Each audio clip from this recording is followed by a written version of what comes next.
Hey guys, welcome to universe ज्ञान।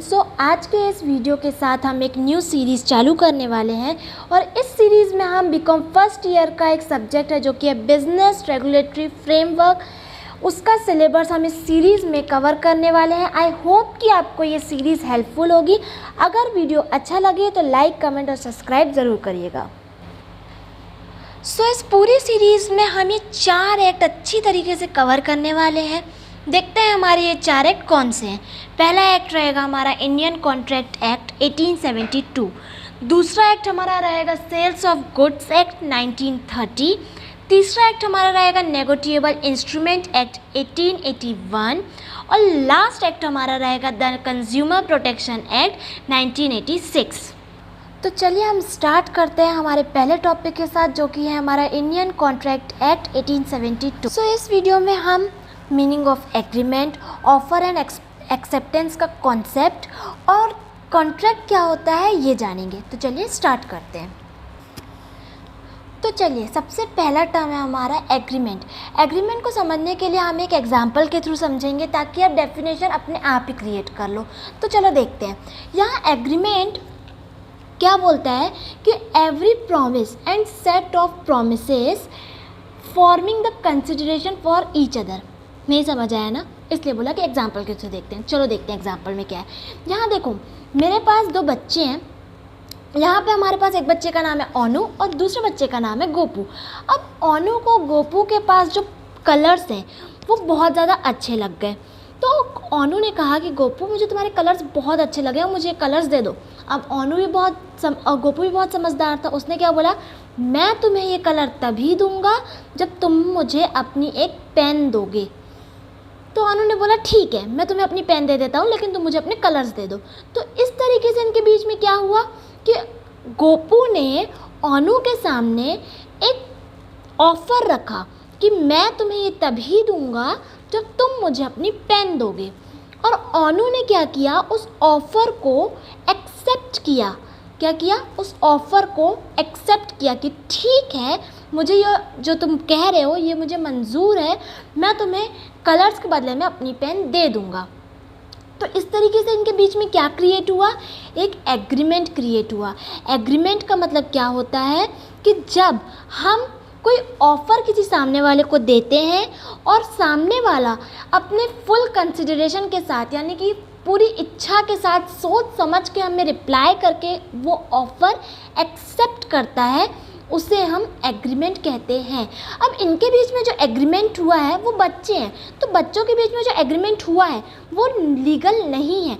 यानी कि अगर मान लो कि गोपू उसका पेन ले लेता, लेकिन अगर गोपू उसको कलर नहीं देता, तो इस कंडीशन में अनु क्या करेगा, अनु के पास कोई भी ऑप्शन नहीं रहेगा कि वो कहीं और जाके अपना न्याय मांगे, क्योंकि इनके बीच में जो एग्रीमेंट हुआ था वो लीगली नहीं था। यानी कि इन्होंने कोई लॉ द्वारा या फिर कोर्ट द्वारा अपना एग्रीमेंट नहीं किया था। तो इनका जो एग्रीमेंट है वो क्या है, नॉन लीगल है। अब हम अपनी डेफिनेशन के थ्रू समझते हैं। Every promise and every set of promise, यानी कि गोपू ने अनु से वादा किया और अनु ने गोपू से वादा किया, यानी कि प्रॉमिस भी किया और सेट ऑफ प्रॉमिस, यानी एक से ज़्यादा प्रॉमिसेस हो रहे हैं और ये दोनों ही कंसिडरेशन से हो रहे हैं, यानी कि दोनों की आपसी समझौते से, और दोनों ही अपनी मर्ज़ी से ये एग्रीमेंट कर रहे हैं। दोनों ही अपनी मर्ज़ी से ये चीज़ कर रहे हैं कि मैं तुम्हें पेन दूंगा, तुम मुझे कलर दोगे। ये दोनों अपनी मर्ज़ी से कर रहे हैं और अपने बीच में एक प्रॉमिस क्रिएट कर रहे हैं कि मैं तुम्हें ये दूंगा तो तुम मुझे ये देना। इस तरीके से प्रॉमिस क्रिएट कर रहे हैं अपने कंसिडरेशन के साथ। तो इस चीज़ को हम क्या कहते हैं, एग्रीमेंट। और एग्रीमेंट 2 तरीके के होते हैं, एक होते हैं लीगली और एक होता है नॉन लीगल वाले। तो इनके बीच में जो एग्रीमेंट क्रिएट हुआ है वो कौन सा है, नॉन लीगल ऑब्लिगेशंस वाले हैं। यानी कि इनके बीच में जो एग्रीमेंट है वो कोई लीगली तरीके से नहीं बनाया गया, कोई स्टैम्प पेपर में इन्हें साइन नहीं किया कि तुम मुझे पेन दोगे तो मैं तुम्हें ये दूंगा, कलर्स दूंगा, ऐसा कुछ भी नहीं हुआ। यानी कि एक समझौता हुआ कि तुम मुझे पेन दो, मैं तुम्हें कलर्स दूंगा। इस तरीके से सिर्फ एक समझौता हुआ। ठीक है, समझ में आया कि एग्रीमेंट क्या होता है। तो अब हम देखेंगे कि एग्रीमेंट कब माना जाता है कि एग्रीमेंट बना है कि नहीं बना है 2 लोगों के बीच में, और कब नहीं माना जाता है कि एग्रीमेंट नहीं बना है इनके बीच में। तो ये हम देखेंगे। अब देखो, जैसे कि गोपू ने उसको क्या कहा अनु को कि मैं तुम्हें ऑफ़र देता हूँ कि मैं तुम्हें कलर तभी दूंगा जब तुम मुझे अपनी पेन दोगे। यानी कि गोपू ने क्या किया, अनु के सामने एक ऑफ़र रखा कि ये ऑफ़र है कि अगर तुमको लेना है मेरे कलर तो तुमको अपना पेन देना पड़ेगा। तो इस तरीके से क्या किया, गोपू ने ओनू के सामने ऑफ़र रखा। अब क्या किया, ओनू ने क्या किया, उस ऑफ़र को एक्सेप्ट किया कि हाँ ठीक है, मुझे कोई दिक्कत नहीं है, मैं तुम्हारे कलर ले लूँगा और मैं तुम्हें अपना पेन दे दूँगा, मुझे कोई दिक्कत नहीं है। तो यहाँ पे क्या हुआ, एक्सेप्टेंस हुआ। क्या हुआ, एक्सेप्टेंस हुआ। ओनू एग्री हुआ ऑफ़र के लिए कि मुझे ऑफ़र मंजूर है। अब यहाँ पे एग्रीमेंट में देखो एक वर्ड है एग्री। एग्री का मतलब क्या होता है कि हम जिसको ऑफ़र दे रहे हैं वो एग्री होना चाहिए, अपने सेम सेंस से एग्री होना चाहिए। यानी कि ऐसा नहीं कि हम ज़बरदस्ती करके उसको एग्री करवा रहे हैं, नहीं, वो अपनी मर्ज़ी से एग्री होना चाहिए, तभी एग्रीमेंट माना जाएगा। अगर हम किसी को ज़ोर ज़बरदस्ती करके उसके सर पे बंदूक रख के बोलेंगे कि तुमको नहीं ऑफ़र हमारा एक्सेप्ट करना ही पड़ेगा, तो उस कंडीशन में क्या होगा, वो एग्रीमेंट नहीं माना जाएगा। वो एग्रीमेंट लीगल हो चाहे नॉन लीगल हो, वो एग्रीमेंट नहीं माना जाएगा जब तक सामने वाले का एक्सेप्टेंस खुद की मर्ज़ी से ना हो। ठीक है, ऑफ़र रखा गोपू ने, ओनू ने अपनी मर्ज़ी से एक्सेप्ट किया, तभी एग्रीमेंट माना जाएगा। तो यहाँ पे ऑफ़र दिया गोपू ने, एक्सेप्ट किया ओनू ने, इनके बीच में ऑफ़र और एक्सेप्टेंस का रिलेशन बिल्ट हुआ, तब जाके हमारा एग्रीमेंट बना। और यही जो कॉन्सेप्ट होता है हमारा, यही हमारा ऑफ़र और एक्सेप्टेंस का कॉन्सेप्ट होता है। अब हम देखेंगे कि एग्रीमेंट कब नहीं माना जाता है, इनके बीच में कोई एग्रीमेंट नहीं हुआ है। देखो ध्यान दो, जब गोपू ऑफ़र रखेगा ओनू के सामने कि ये ऑफ़र मैं तुम्हें दे रहा हूँ कि मैं तुम्हें पेन तभी दूँगा जब मैं तुम्हें कलर तभी दूँगा जब तुम मुझे अपना पेन दोगे, लेकिन यहीं पे ओनू ने क्या किया, नहीं, मैं तुम्हें कोई पेन वेन नहीं दूँगा, तुम्हें नहीं देना है तो मत दो, मैं तुम्हें कोई पेन नहीं दूँगा। तो यहाँ पे ओनू ने क्या किया कि डायरेक्ट यहाँ पे उसने एक्सेप्टेंस की जगह मना कर दिया कि नहीं, मुझे ये ऑफ़र मंजूर नहीं है तुम्हारा। तो यहाँ पे क्या हुआ कि एक्सेप्टेंस हुआ ही नहीं, ऑफ़र तो हुआ लेकिन एक्सेप्टेंस नहीं हुआ। तो इस केस में क्या होगा, हमारा एग्रीमेंट नहीं माना जाएगा, कि हमारा एक्सेप्टेंस जब तक नहीं आएगा तब तक ऑफ़र नहीं माना जाएगा। ठीक है, सॉरी, तब तक एग्रीमेंट नहीं माना जाएगा, तब तक एग्रीमेंट नहीं माना जाएगा। और एक्सेप्टेंस कब होगा, जब ऑफ़र सामने से आएगा। जब तक ऑफ़र सामने से नहीं आएगा तुम किस चीज़ को एक्सेप्ट करोगे, नहीं कर पाओगे ना। तो एक्सेप्टेंस तभी होगा जब ऑफ़र सामने से आएगा, और एग्रीमेंट तब होगा जब एक्सेप्टेंस होगी।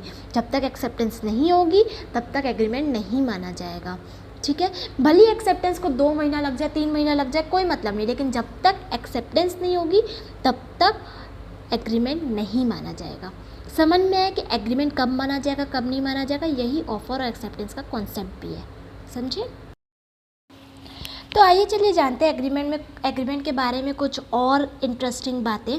यहाँ पे आप अपना नोट्स की कॉपी और पेंसिल पेन जो भी आपको लेना है वो लेकर बैठिए और अपने नोट्स बनाते जाइए, ताकि आपको रिवीजन टाइम में ज़्यादा वक्त ना लगे। तो देखते हैं यहाँ पे क्या लिखा हुआ है। Agreement is an important element of the concept of contract. ये चीज़ आपको आगे समझ में आएगी जब मैं कॉन्ट्रैक्ट के बारे में आपको बताऊँगी, लेकिन एक चीज़ मैं आपको यहाँ पर क्लियर कर देना चाहती हूँ कि कॉन्ट्रैक्ट जो होता है वो एग्रीमेंट से ही बनता है। जो एग्रीमेंट होता है वो बहुत ही ज़्यादा इम्पॉर्टेंट रोल प्ले करता है कॉन्ट्रैक्ट बनाने में। Contract give birth to the contract, agreement gives birth to the contract, यानी कि एग्रीमेंट ही बर्थ देता है कॉन्ट्रैक्ट को, यानी कि एग्रीमेंट से ही कॉन्ट्रैक्ट बनता है। अगर एग्रीमेंट नहीं बनेगा तो कॉन्ट्रैक्ट नहीं बनेगा। अब तीसरा पॉइंट हम देखते हैं, एग्रीमेंट इम्प्लाइजेस 2 और more person who agree upon the same thing in the same sense. Agreement 2 या 2 से ज़्यादा लोगों के बीच में भी बनाया जा सकता है, और ये तभी बनाया जा सकता है जब दोनों ही पर्सन किसी चीज़ के लिए सेम सेंस से एग्री हो। ठीक है, फोर्थ पॉइंट हमारा क्या देता है कि इट में क्रिएट लीगल ऑब्लिगेशन और इट में create non legal obligation. Agreement हमारा लीगल ऑब्लिगेशन भी क्रिएट कर सकता है, एग्रीमेंट हमारा नॉन लीगल ऑब्लिगेशंस भी क्रिएट कर सकता है। अभी मैंने जो आपको एग्जांपल समझाया वो ऐसा वो एग्जांपल जो था वो नॉन क्रिएट ऑब्लिगेशन का था, यानी कि वो कोई भी लीगल ऑब्लिगेशन क्रिएट नहीं कर रहा था। अब मैं आपको बताऊंगी कि अगर एग्रीमेंट लीगल ऑब्लिगेशन को क्रिएट करता है तो उसका क्या इम्पैक्ट पड़ता है। एग्रीमेंट जब लीगल ऑब्लिगेशन को क्रिएट करता है तब एग्रीमेंट कॉन्ट्रैक्ट में बदल जाता है। क्या बोला मैंने, जब एग्रीमेंट में लीगल ऑब्लिगेशंस आने लगते हैं, यानी कि इन्फोर्सेबल बाय लॉ होने लगता है, यानी कि उसमें कुछ लॉ लग जाता है या फिर वो लॉ के द्वारा बनाया जाता है। एग्रीमेंट जब लॉ के द्वारा बनाया जाता है, लॉ के प्रोस्पेक्टिव से बनाया जाता है, तब वो एग्रीमेंट कॉन्ट्रैक्ट में कन्वर्ट हो जाता है। इसको हम और अच्छे तरीके से समझते हैं। तो अब हम देखेंगे जब हमारा एग्रीमेंट इन्फोर्सेबल बाय लॉ हो जाता है तब वो क्या इम्पैक्ट डालता है। यहाँ पे आप देख सकते हैं कि हमारे पास एक बॉय है ओनू, वो कार परचेज़ करना चाहता है। तो वो शोरूम के मैनेजर के पास जाता है और कहता है कि मैम मुझे कार ख़रीदना है।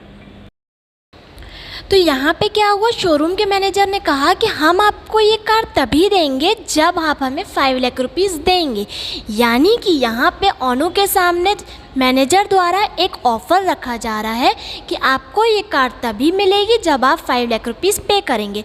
और ओनू को कार चाहिए, इसलिए वो इस ऑफ़र को एक्सेप्ट करेगा और 5 लाख रुपीज़ मैनेजर को दे देगा। तो यहाँ पे क्या हुआ, ऑफ़र भी हुआ, एक्सेप्टेंस भी हुआ, यहाँ एग्रीमेंट बना। लेकिन जो इनका एग्रीमेंट बनेगा वो लॉ द्वारा बनेगा, वो लीगल एग्रीमेंट बनेगा। क्यों? क्योंकि यहाँ कहीं ना कहीं डायरेक्टली इनडायरेक्टली गवर्नमेंट इन्वॉल्व रहेगी। क्योंकि जब ओनू कार बाय करेगा तब वो उस कार की रजिस्ट्री कराएगा, जो कि गवर्नमेंट या फिर इनडायरेक्टली डायरेक्टली गवर्नमेंट से रिलेटेड है। तो ये क्या हो गया, लीगली इनका कॉन्ट्रैक्ट एग्रीमेंट बना, इसलिए ये कॉन्ट्रैक्ट कहलाया। यानी कि जब एग्रीमेंट इन्फोर्सेबल बाय लॉ होता है तब वो कॉन्ट्रैक्ट बनता है। तो चलिए यहाँ पे हमारा एग्रीमेंट का कॉन्सेप्ट तो कंप्लीट होता है। अब हम कॉन्ट्रैक्ट को और अच्छे तरीके से समझेंगे। यहाँ पे सॉरी मुझसे थोड़ा सा मिस्टेक हो गया है, यहाँ कॉन्ट्रैक्ट लिखा है, कॉन्ट्रैक्ट नहीं है, वो कॉन्ट्रैक्ट है एक्चुअली। तो हम अपने कॉन्ट्रैक्ट के कॉन्सेप्ट को चालू करते हैं।